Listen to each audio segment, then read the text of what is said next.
ce culte en l'honneur de notre Dieu en direct par Internet. On les salue bien. Et nous voulons vivre ce temps de louange et d'adoration en ayant conscience de la présence effective de notre Seigneur, puisqu'il l'a promis.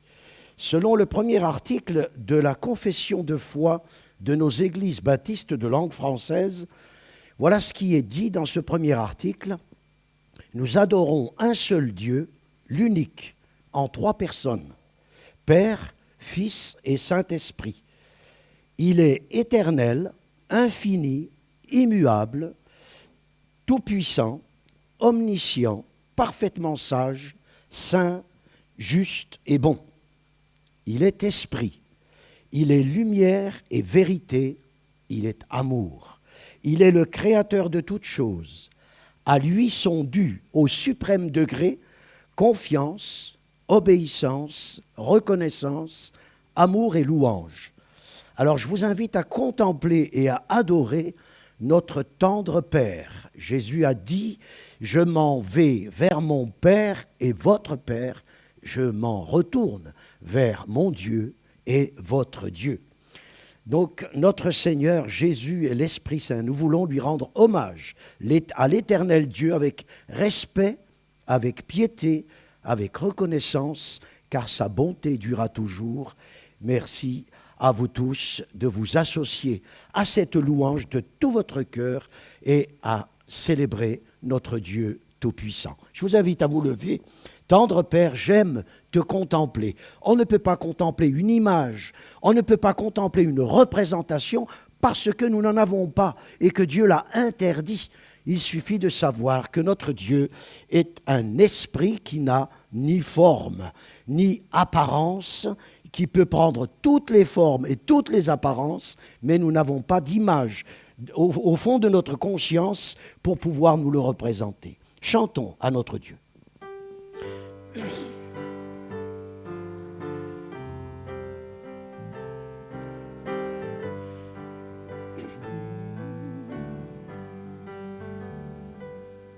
Tendre Père, j'aime te contempler. Tendre Père, j'aime te contempler. Je t'offre ma vie, je chante ta gloire. Tendre Père, j'aime te contempler. Fils de Dieu, j'aime exalter ton nom. Fils de Dieu, j'aime exalter ton nom. Tu m'aimes, tu m'aides, tu combles ma vie. Fils de Dieu, j'aime exalter ton nom. Saint-Esprit, tu éclaires ma vie. Saint-Esprit, tu éclaires ma vie.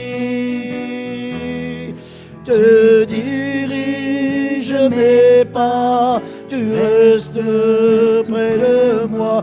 Saint-Esprit, tu éclaires ma vie.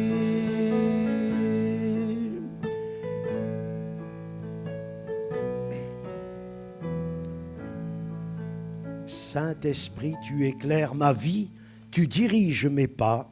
Le psalmiste écrit ceci, « C'est toi qui fais briller ma lumière, Éternel mon Dieu, éclaire mes ténèbres. Par ta présence en moi, par ton Esprit Saint, tu brilles dans mon âme comme un soleil qui enflamme mon cœur et qui le remplit de joie. » J'espère que ce matin, malgré la pluie, vous avez cette lumière en vous qui vous éclaire, ce soleil, puisque Dieu a dit « Je suis ton soleil, dans mon âme, un beau soleil brille. » Malgré la sombritude, comme dirait Madame Ségolène Royal, qui est là à l'extérieur, nous avons cette belle lumière, ce beau soleil dans nos âmes.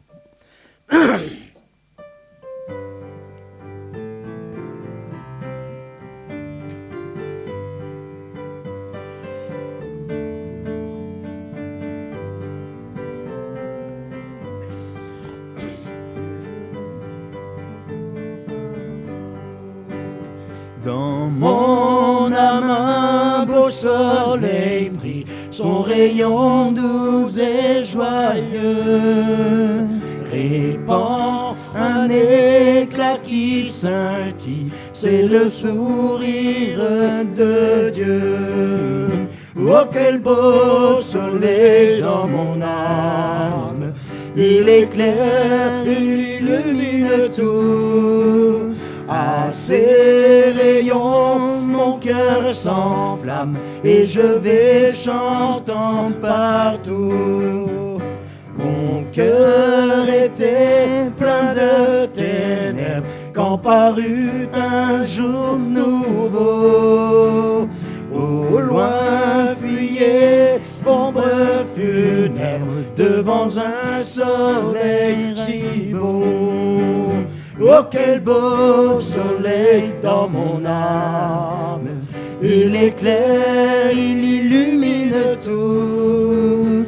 À ses rayons, mon cœur s'enflamme et je vais chantant partout.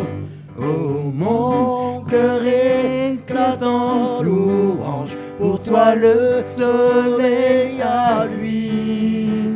Je chanterai comme les anges, célébrant Dieu jour et nuit. Oh, quel beau soleil dans mon âme, il éclaire, il illumine tout. À ses rayons, mon cœur s'enflamme et je vais chantant partout.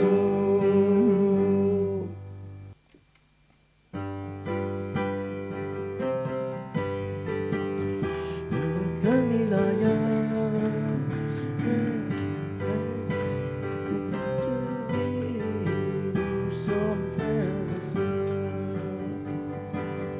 un jour dans tes parvis vaut mieux que 1000 ailleurs. Seigneur, tu nous unis, nous sommes frères et sœurs. Rassemblés en son lieu, nous louons notre Père. Voici l'Esprit de Dieu, nous sommes dans sa lumière. Un jour dans ses parvis vaut mieux que 1000 ailleurs. Seigneur, tu nous unis, nous sommes frères et sœurs. Jésus est parmi nous, l'un prie et l'autre pleure. Son regard est si doux, sa joie remplit nos cœurs. Un jour dans tes parvis vaut mieux que 1000 ailleurs. Seigneur, tu nous unis, nous sommes frères et sœurs. Bientôt nous partirons, nous serons réunis. Sans fin nous te verrons, nous louerons Jésus-Christ. Un jour dans tes parvis vaut mieux que 1000 ailleurs. Seigneur, tu nous unis, nous sommes frères et sœurs. Nous sommes frères et sœurs. Nous sommes frères et sœurs.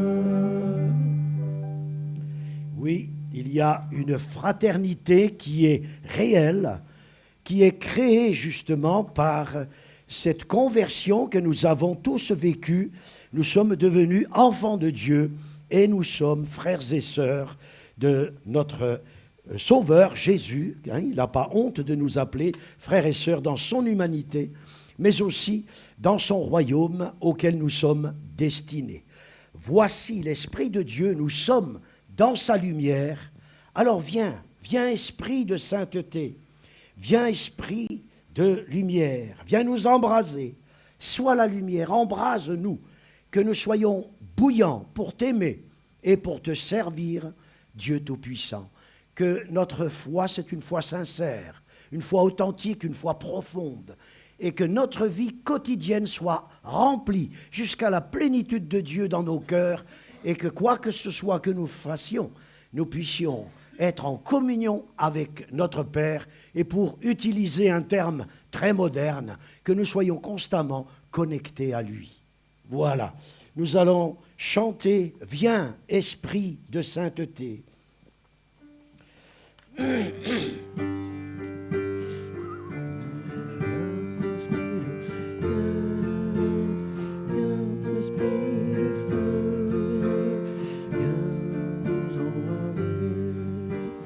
Viens, Esprit de sainteté, viens, Esprit de lumière, viens, Esprit de feu, viens nous embraser, viens, Esprit du Père, sois la lumière, fais jaillir des cieux ta splendeur de gloire.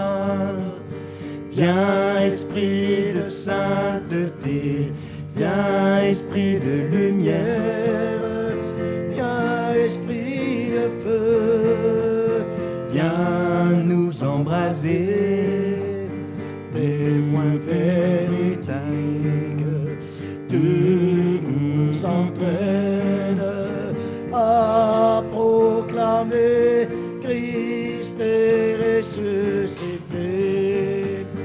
Viens, Esprit de sainteté, viens, Esprit de lumière, viens, Esprit de Dieu, viens nous embraser. Viens, onction céleste, source d'eau vive, affermir nos cœurs et guérir nos corps. Viens, Esprit de sainteté, viens, Esprit de lumière, viens, Esprit de feu, viens nous embraser.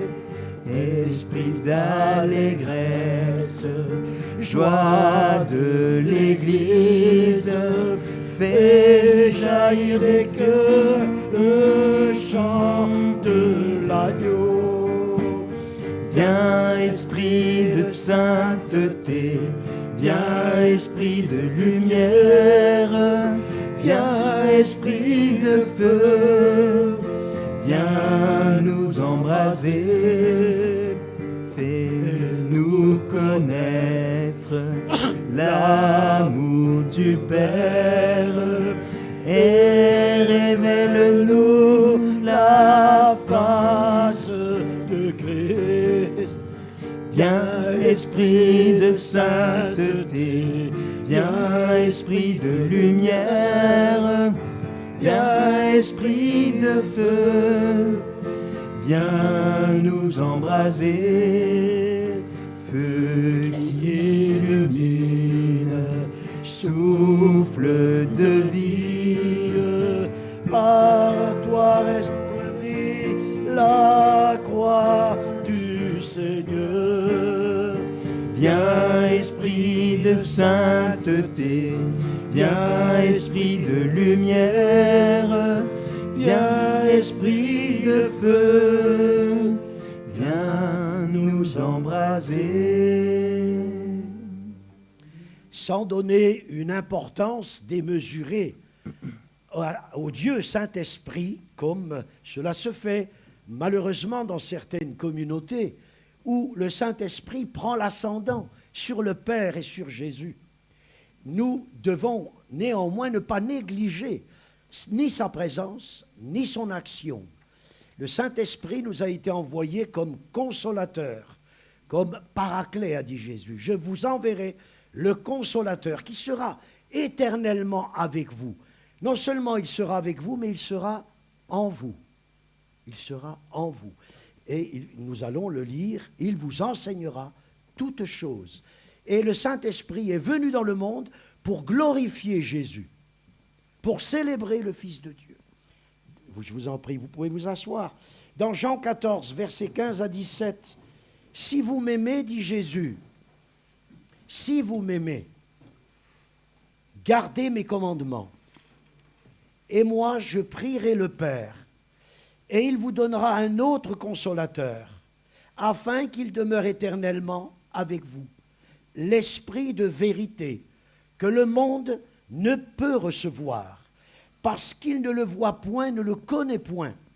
Mais vous, vous le connaissez, car il demeure avec vous et il sera en vous. » Voilà ce que dit le Seigneur Jésus en annonçant la venue de celui qu'il va envoyer. Verset 25 maintenant, il est dit « Je vous ai dit ces choses pendant que je demeure avec vous », sous-entendu physiquement, matériellement. Mais le Consolateur, l'Esprit Saint, que le Père enverra en mon nom, vous enseignera toutes choses et il vous rappellera tout ce que j'ai dit. Voilà ce que le Saint-Esprit est censé faire. Le Saint-Esprit nous convainc de péché, de justice et de jugement. Il agit de concert avec le Fils et avec le Père. Mais il ne revendique rien pour lui-même. Non, il veut que dans nos cœurs, nous soyons conduits et inspirés par lui à célébrer Jésus-Christ. Nous devons donc prier notre bon Père céleste au nom de Jésus-Christ, son Fils, par le Saint-Esprit, c'est-à-dire par l'assistance du Saint-Esprit. Alors, invoquons le Seigneur. Non seulement nous l'invoquons en disant « Viens Saint-Esprit », mais il est déjà là, il est dans nos cœurs. Mais nous lui disons « Seigneur, Saint-Esprit, agis en moi ». Et je vous invite à le chanter cela. « Viens Saint-Esprit ».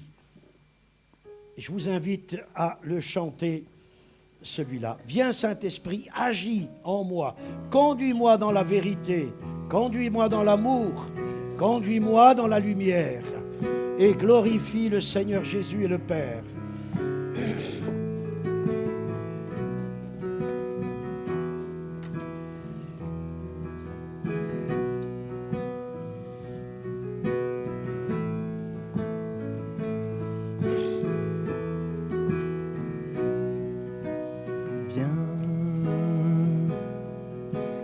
Viens, Saint-Esprit, viens par ton vent, remplir le temple que je suis. Oh, viens, Saint-Esprit, souffle puissant, brise d'amour, courant de vie. Souffle sur moi, souffle sur moi, souffle. Souffle sur moi, souffle sur moi, souffle. Souffle sur moi, souffle, vent de Dieu. Viens, Saint-Esprit, viens par ta pluie, mouiller la terre que je suis. Oh, viens, Saint-Esprit, flot impétueux, source d'amour, fleuve de vie. Coule sur moi, coule sur moi, coule.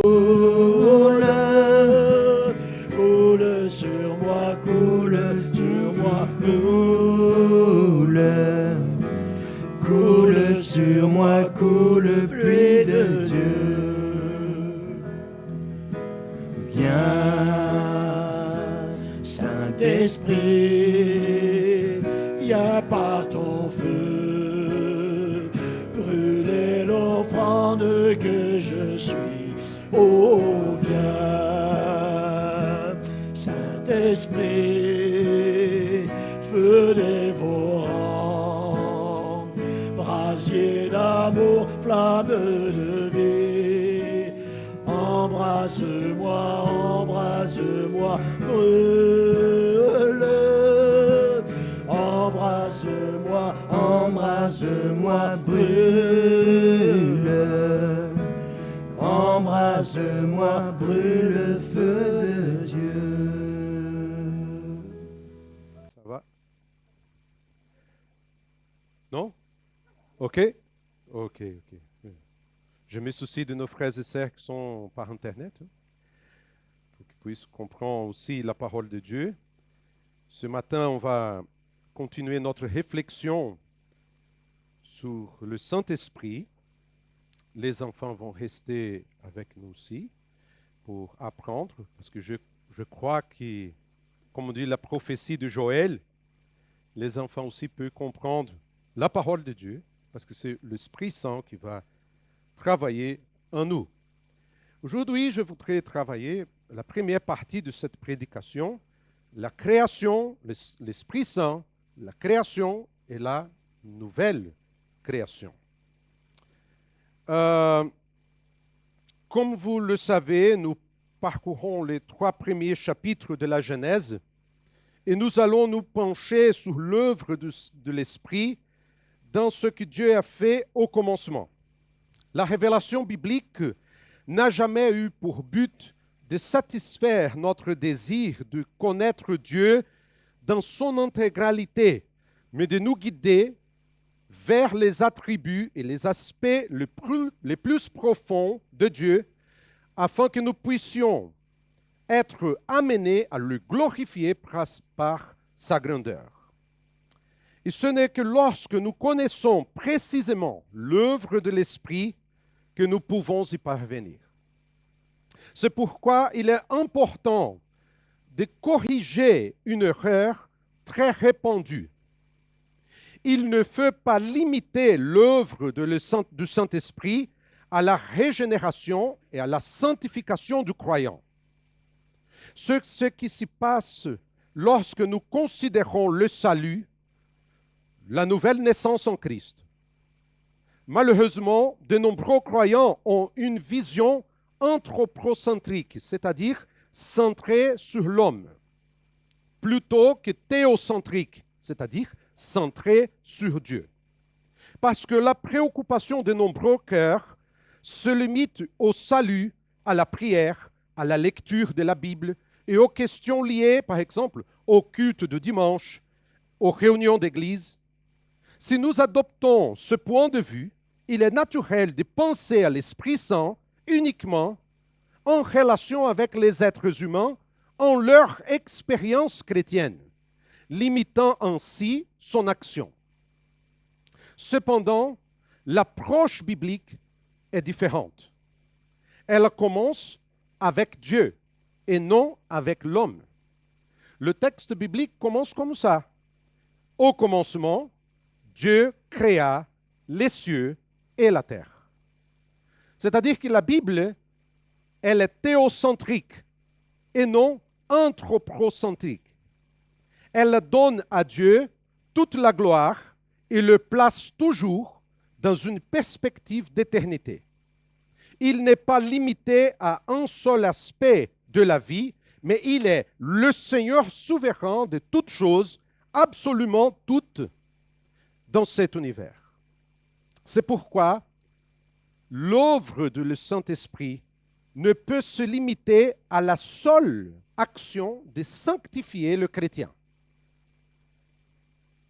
Il a participé, il participe et participera à la création de ce monde, à la providence, à la révélation et tous les événements jusqu'au jour du jugement.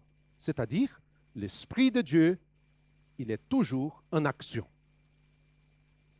Ce matin, je voudrais aborder les deux perspectives. Aujourd'hui, je veux travailler la création originelle du monde et l'univers, et dimanche prochain, la nouvelle création en Jésus-Christ, comme une action du Saint-Esprit. Qui a créé toutes choses? Certainement l'Éternel. Et toute la Bible met en évidence cette vérité absolue. Mais il n'est jamais inutile de regarder le détail que l'Écriture nous raconte, car il nous révèle l'ensemble du tableau. Même si nous savons que nous sommes trop limités pour tout comprendre. L'objectif de l'Écriture n'est pas que nous sachions tout, mais que nous sachions ce qui a été révélé par Dieu lui-même.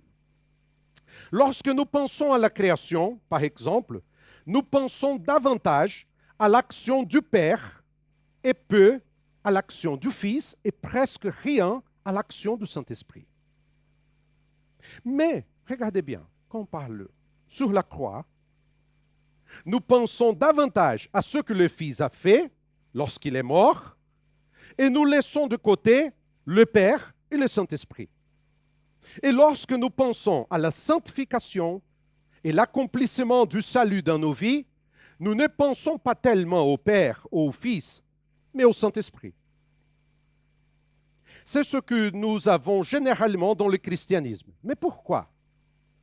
Parce que notre esprit est limité, a tendance à séparer les personnes de la divinité en les plaçant à des degrés différents, alors qu'en fait, l'Écriture sainte attribue la même gloire aux trois personnes, même s'ils ont des rôles différents. Regardons le texte biblique d'ouverture à nouveau. Au commencement, Elohim créa les cieux et la terre. La terre n'était que chaos et vide. Il y avait des ténèbres à la surface de l'abîme. Le roi Elohim planait au-dessus de l'eau. Elohim dit qu'il y ait de la lumière. Il y ait eu de la lumière. J'ai déjà parlé de ce passage, mais aujourd'hui, je veux vous donner une autre perspective sur ce passage central. Regardez bien dans le texte que Dieu apparaît 3 fois dans la seule introduction de la Bible. L'expression Elohim est le pluriel majestueux de El. Dieu, El signifie Dieu. Par exemple, tous les noms qu'il y a, Samuel, Eliel, Joël, Daniel, c'est El, signifie Dieu. Et Elohim, c'est le pluriel majestueux de Dieu. Dieu est un dans le sens où il est le vrai Dieu et le Créateur, mais dans la langue hébraïque, le pluriel exprime parfois l'intensité ou la plénitude. Mais ce pluriel, Elohim, ne désigne pas seulement le Dieu d'Israël, mais peut aussi signifier un Dieu, Baal, Kamosh, peu importe, ou les dieux païens. La question intéressante qui s'y pose est la suivante. Pourquoi le texte hébreu utilise-t-il le pluriel pour désigner le Dieu unique? C'est ça la question. La réponse est la suivante. Elohim provient d'un autre mot, Eloah. Signifie la révérence et l'objet de la révérence.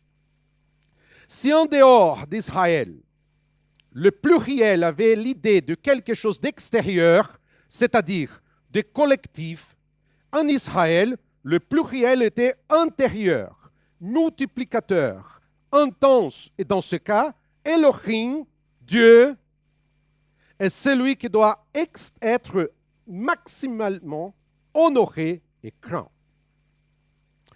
Dans l'exégèse juive, Elohim a 7 titres. Autorité, suprême, Seigneur suprême, conducteur et dirigeant, souverain éternel et éternel, juge, détenteur du pouvoir sur tout ce qui est en haut et en bas, souverain omnipotent, créateur, de qui découle toutes les forces de la création et souverain universel sur tout ce qui est et tout ce qui sera.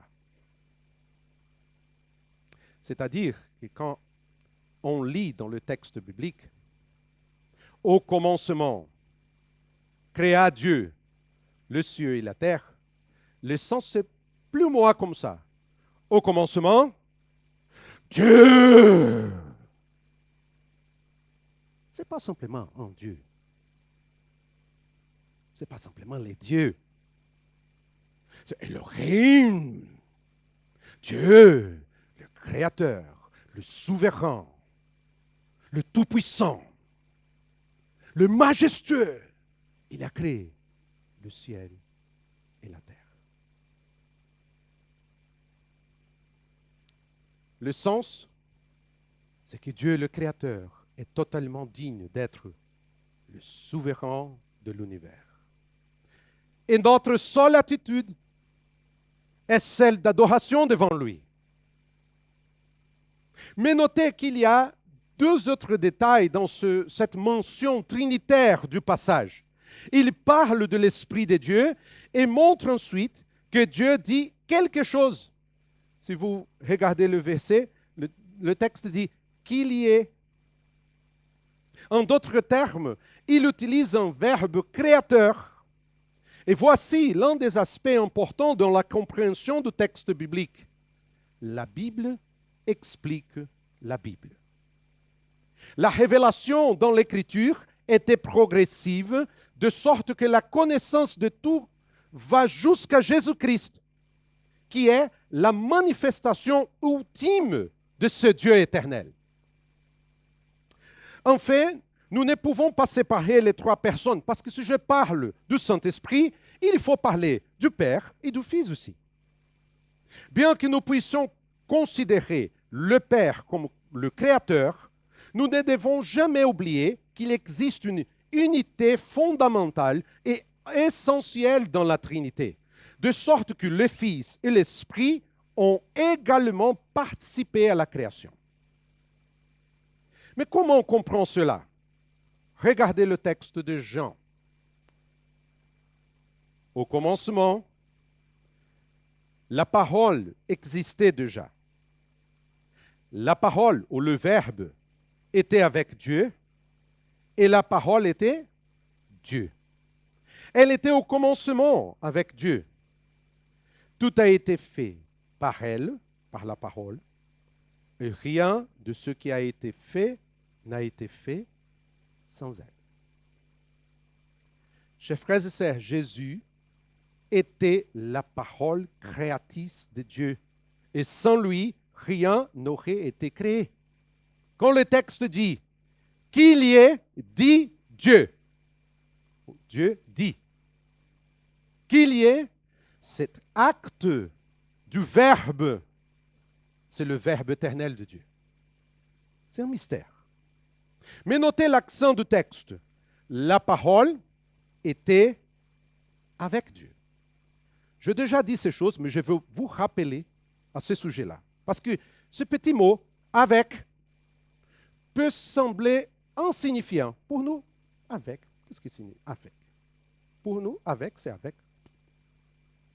Mais voilà, le texte biblique n'était pas écrit en français, ni en portugais, ni en italien. C'était le grec. Et dans le grec, il y a 3 mots qui peuvent être traduits par avec. Il y a signe, qui est en français le préfixe signe, par exemple, le mot synchroniser, qui signifie se produire en même temps. Le deuxième mot, méta, également traduit par avec, par exemple, métaphysique, signifie au sens d'être à côté. Mais il existe un troisième mot, et voilà, il est là, utilisé par les Grecs, pros, qui est la base du mot grec prosopon. Prosopon signifie visage. Et voilà le sens du texte. L'utilisation d'avec ici indique une relation en face à face, qui est la manière la plus intime d'être ensemble. Ce que le texte dit, la parole était avec Dieu, signifie que Jésus était face à face avec le Père. Plus intime. C'est le mot que Jean utilise lorsqu'il a écrit « Au commencement, la parole existait déjà. La parole était avec Dieu et la parole était Dieu. » Jésus, le Logos, le Verbe créateur de Dieu, était dans la relation la plus étroite possible avec Dieu. Et voilà, qui est Jésus? Je vais simplement citer le texte biblique. Jésus est le Fils. Le Fils est l'image du Dieu invisible, le premier-né de toute la création. En effet, c'est en lui que tout a été créé, dans le ciel et sur la terre, le visible et l'invisible. Trône, souveraineté, domination, autorité, tout a été créé par lui et pour lui. Il existe avant toute chose et tout subsiste en lui. En d'autres termes, c'est par le Fils que la création a eu lieu. Qui est Jésus? Néanmoins, pour nous, il n'y a qu'un seul Dieu, le Père, de qui viennent toutes choses et pour qui nous vivons, et un seul Seigneur, Jésus-Christ, par qui tout existe et par qui nous vivons. Mais nous devons toujours garder à l'esprit que dans la création existe un équilibre parfait au sein de la Trinité. Même si nous ne pouvons pas le saisir pleinement, l'équilibre concerne à la fois la diversité et l'unité de la Trinité et son travail dans le monde. C'est pour ça que j'insiste, nous ne pouvons pas séparer les personnes bénies de la Trinité comme si l'une d'entre elles pouvait agir sans les autres. Le Père va agir, le Fils va agir, l'Esprit va agir. Les trois vont agir dans cette révélation.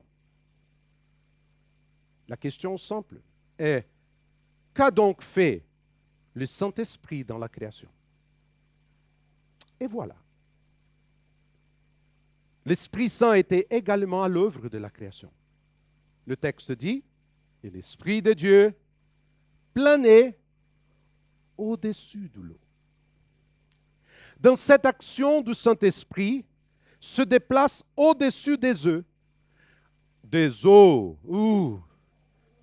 Merci. Mais vous comprenez bien mon accent. Des eaux. C'est presque comme zoologie. Hein? Mais ça. Des eaux. Établissant un ordre sous ce qui était en train d'être créé. La conjonction ici est importante car elle unit le chaos et le vol stationnaire de l'Esprit de Dieu. Le sens de la phrase est la suivante. Même si la terre était un chaos, l'Esprit de Dieu était présent. Et nous voyons ici l'Esprit de Dieu, roi Elohim, actif dans la création.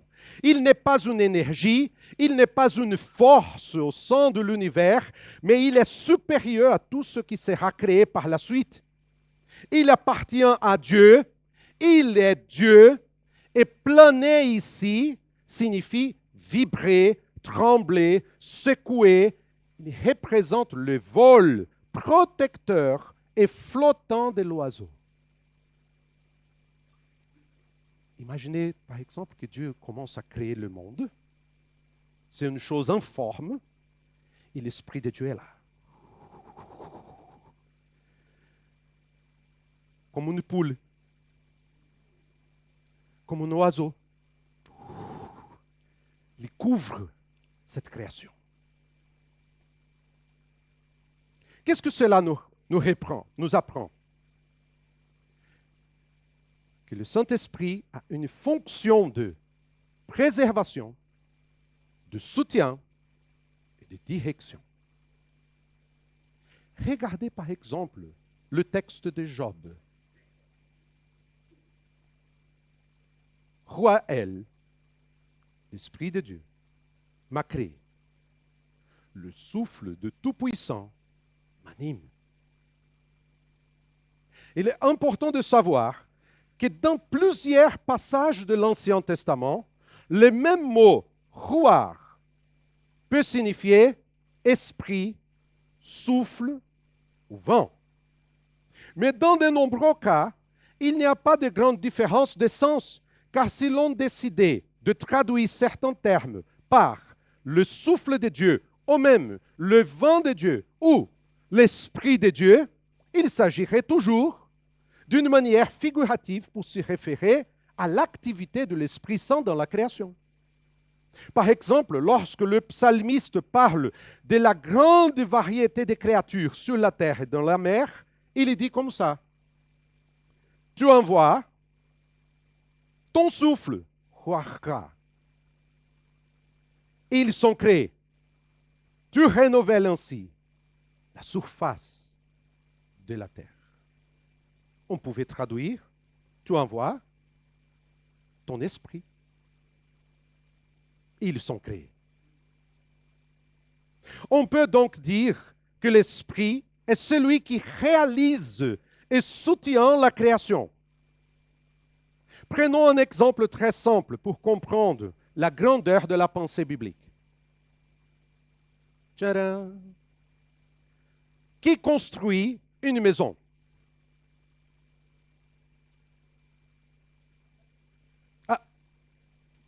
Dans un sens, c'est l'architecte qui désigne et crée le contour de la maison qui montre à quoi elle ressemblera. Mais il y a aussi le constructeur qui met en œuvre le projet, qui dans ce cas serait aussi la personne responsable de la construction. Cependant, il y a un troisième élément, les maçons, voilà, qui construisent réellement la maison. Et enfin, il y a le propriétaire de la maison qui, bien qu'il n'ait pas planté un seul clou, est celui qui signe les papiers autorisant la construction et qui paye les travaux. Je reviendrai sur la question. Qui construit une maison? Cette question ne pose problème si l'on pense qu'il n'y a qu'une seule cause à la construction d'une maison. Vous voyez? Qui a créé l'univers? Selon les Écritures, le Père est responsable de la création de l'univers, mais c'est l'Esprit Saint et le Fils qui l'ont façonné, qui ont pris soin des détails du projet. Bien que la création vienne du Père, l'œuvre a été accomplie par le Fils, par l'intermédiaire du Saint-Esprit. Il parle, le Saint-Esprit agit.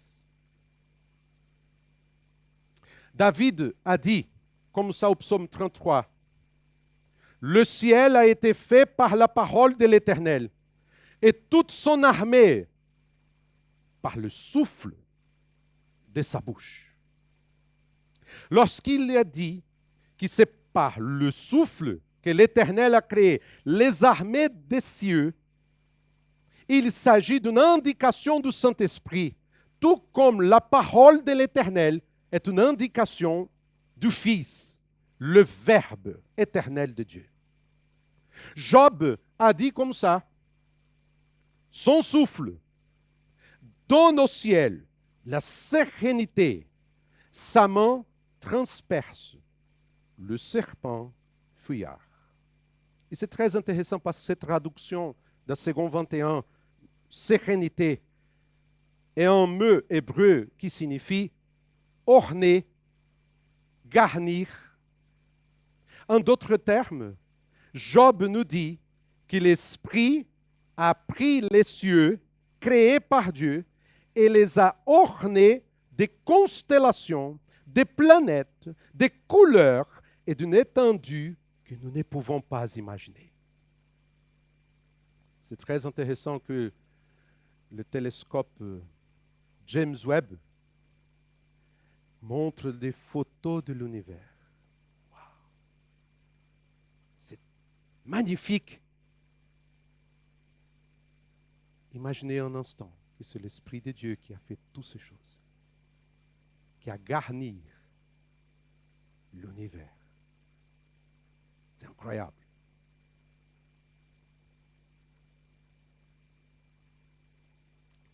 Mais l'Esprit de Dieu, il n'est pas simplement participé de la création. Il participe aussi de la nouvelle création. Mais je veux simplement introduire ce sujet-là. Parce que de la même façon que pour parler de l'action du Saint-Esprit dans la création, j'ai besoin de parler de la Trinité, du Père et du Fils. Pour parler de la nouvelle création, j'ai besoin de parler d'un autre sujet.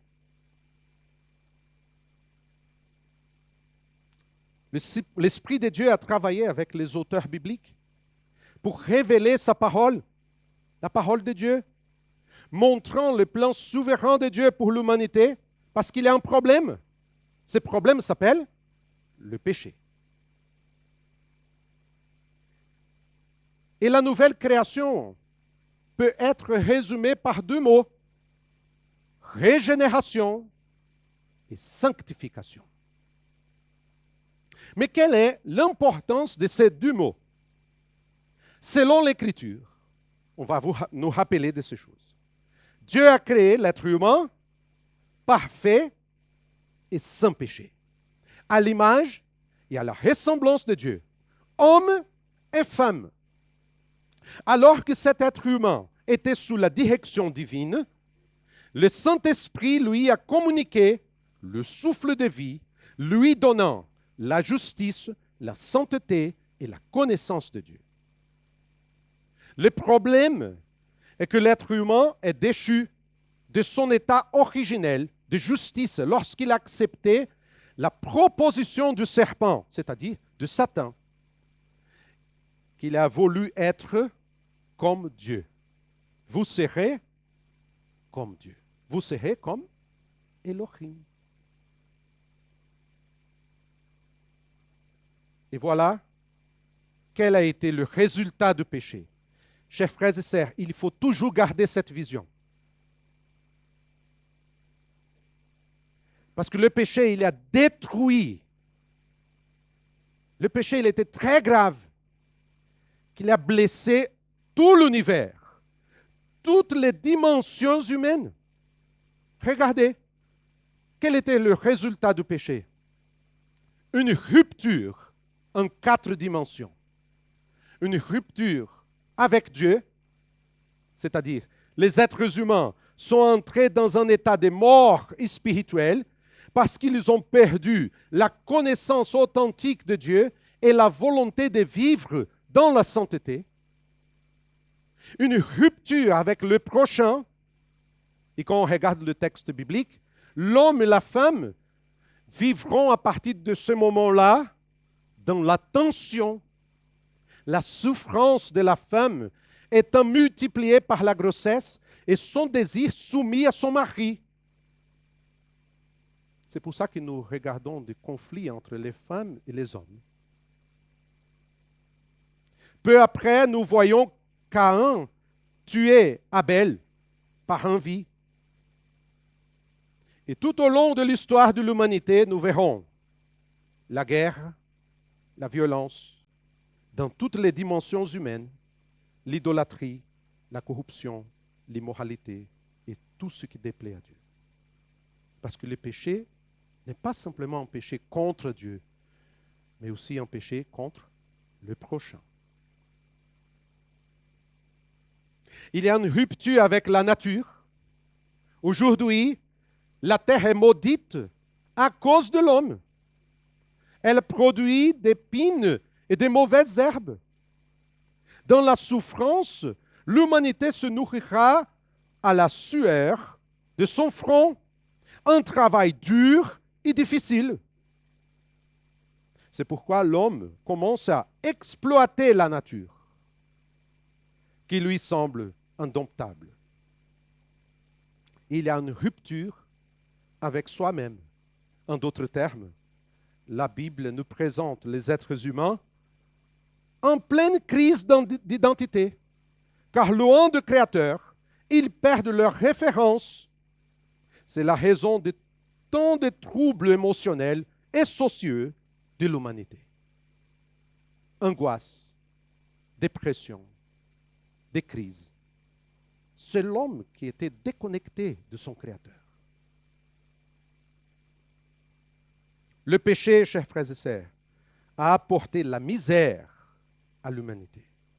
La Bible témoigne donc clairement la situation de l'humanité. Le fou, dans son cœur. Le fou dit dans son cœur, il n'y a pas de Dieu. Regardez bien, l'humanité aujourd'hui vit comme ça. Il n'y a pas de Dieu. Qui est Dieu? Mon argent, mon travail, mon plaisir. Il n'y a pas de Dieu. Malheureusement, il y a beaucoup de chrétiens qui vivent dans un athéisme pratique. Parce que dimanche est là au culte, chante, viens Saint-Esprit. Mais de lundi à samedi, vivent comme un athée. Il n'y a pas Dieu. Ils sont corrompus. La Bible est claire. Elle montre clairement la situation humaine. Parce que pour la plupart des gens, l'humanité est jolie. Il y a des problèmes, mais ça va. Ça passe. La Bible montre la réalité. Ils se sont corrompus. Ils ont commis des actions abominables. Il n'y en a aucun qui fasse le bien. Aucun. Du haut du ciel, l'Éternel observe les hommes pour voir s'il y en a un qui est intelligent, qui cherche Dieu. Tous se sont éloignés. Ensemble, ils se sont pervertis. Il n'y en a aucun qui fasse le bien, pas même un seul. En d'autres termes, il existe une corruption morale et spirituelle chez les êtres humains, de sorte qu'ils sont incapables de chercher Dieu et de le trouver par eux-mêmes. Le prophète Ésaïe, personne ne fait appel à la justice. Personne ne plaide avec droiture. Ils s'appuient sur le vide et disent des faussetés. Ils conçoivent le trouble et donnent naissance au crime. Oui, chers frères et sœurs, la réalité présentée par l'Écriture est dure. Tous ont péché et sont privés de la gloire de Dieu. Même si l'être humain dit, ah, peut-être il y a un Dieu. Même si l'image et ressemblance de Dieu, blessée par ou cassée par le péché, peut donner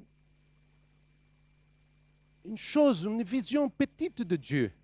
L'être humain par lui-même est incapable de chercher et de trouver Dieu. Et notre Dieu, et gloire à Dieu pour ça, il n'a pas laissé l'humanité dans cet état lamentable. Sans comprendre cette image générale, il est impossible de comprendre ce qui signifie la régénération, la sanctification et la manière dont le Saint-Esprit agit dans la nouvelle création. C'est pourquoi je vais terminer cette première partie du message par les définitions. J'aime les définitions. Les définitions nous donnent la vision correcte des choses. Et voilà, la question est, qu'est-ce que la régénération? régénération, cela signifie que Dieu renouvelle le cœur, le centre de l'être humain, en implantant en lui un nouveau principe de désir, de but, d'action, une propension dynamique qui s'exprime par une réponse positive à l'Évangile et à son Christ. Jésus a appelé cela de la nouvelle naissance. Ce n'est pas l'être humain qui va produire ces choses. L'être humain est mort dans ses péchés. Vous pouvez aller et toucher un mort. Il ne dira rien. Vous pouvez couper son corps. Il ne dira rien. Mais l'Esprit de Dieu, quand il ouvre nos yeux vers la croix, c'est l'Esprit de Dieu qui nous donne ce nouveau cœur pour dire « Oui, Seigneur ». C'est la nouvelle naissance. Et qu'est-ce que c'est la sanctification? Je reprendrai le concept du petit catéchisme de Westminster. Ce petit catéchisme de Westminster, c'est un document évangélique chrétien très important dans l'histoire de l'Église. J'aime sa définition. La sanctification est cette œuvre de la libre grâce de Dieu par laquelle nous sommes renouvelés dans tout notre être à l'image de Dieu et rendus de plus en plus capables de mourir au péché et de vivre à la justice de Dieu. En d'autres termes, la sanctification est un processus quotidien et progressif qui ne s'achève que dans la glorification, c'est-à-dire lorsque nous mourrons et rencontrons notre Seigneur. C'est-à-dire que chaque jour, Jésus travaille par son Saint-Esprit dans votre vie. Chaque jour. Il n'y a pas de magique, hein? Je sais qu'il y a des églises qui disent, non, le pasteur va prier, il va imposer les mains, et tiens, tiens, tiens, tiens, il sort de l'église comme, je suis une nouvelle créature, je suis pleinement saint, tout est parfait. Non, ce n'est pas comme ça, chers frères et sœurs. Jésus, l'Esprit de Dieu commence la nouvelle naissance. Nous sommes comme des bébés, il faut apprendre à manger, il faut apprendre à marcher, il faut apprendre à faire les choses. Parfois, dans notre vie chrétienne, on va tomber là, tomber là, faire comme ça. Mais l'Esprit de Dieu sera toujours là pour dire, hop, à nouveau. Et c'est lui qui va travailler dans notre vie. C'est lui qui va nous renouveler chaque jour à l'image de Dieu. Et chaque jour, on va apprendre à mourir au péché et vivre la justice de Dieu. Le Saint-Esprit agit à travers ces deux mots. Et je voudrais que vous gardiez ces choses, chers frères et sœurs. La régénération est une naissance. La sanctification est une croissance. Dans la régénération, Dieu implante des désirs là où il n'y avait pas. Un désir pour Dieu, un désir pour la sainteté, un désir pour glorifier Dieu dans ce monde, un désir de prier, un désir de servir, un désir d'honorer et de plaire à Dieu, de montrer de l'amour et d'aider les autres. Et dans la sanctification, le Saint-Esprit agit en nous pour que nous voulions et agissons selon le dessein de Dieu. Je termine avec ce verset et je voudrais vous inviter à lire ce verset très connu de la parole de Dieu. 2 Corinthiens, chapitre 5, verset 17. S'il vous plaît, tous ensemble. Si quelqu'un est en Christ, il est une nouvelle créature. Les choses anciennes sont passées. Voici, toutes choses sont devenues nouvelles. Voilà, l'Esprit de Dieu travaille pour former en nous une nouvelle création. Mais on va regarder cela la semaine prochaine. Je vous invite à prier, s'il vous plaît. Notre Dieu, notre Père, nous te remercions par ton Saint-Esprit pour tout ce qu'il a fait dans la création avec toi et avec le Fils. Et nous te remercions aussi pour cette action du Saint-Esprit qui est toujours là, pour former l'image de Christ en nous, à chaque jour. Nous te remercions pour le jour où le Saint-Esprit a ouvert nos yeux pour comprendre la croix, le sacrifice de Jésus, et pour nous donner le désir de dire à toi, oui Seigneur, je t'aime. Que ton Saint-Esprit continue à travailler en nous, la sanctification, et qu'on puisse grandir en Jésus et pour la gloire de ton nom. Merci Seigneur. Au nom de Jésus, nous prions.